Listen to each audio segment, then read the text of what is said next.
Hi, boys and girls. So these are the materials that you're going to need after you've listened to the story about Spot and the story about Mittens. So you're going to need this paper that's called a Venn diagram.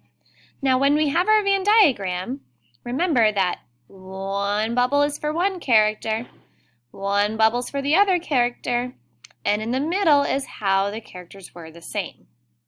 So, I need you to make sure you also have these cards, which you're going to be cutting out and gluing on your Venn diagram.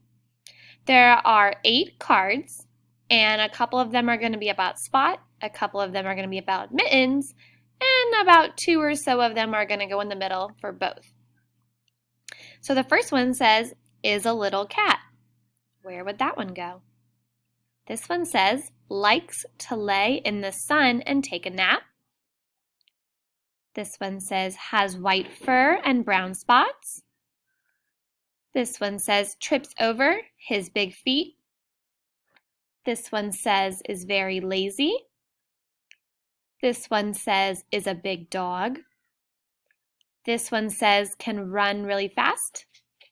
And this one says, will munch and crunch on snacks. So make sure you cut all these pieces out and then glue them in the right bubbles.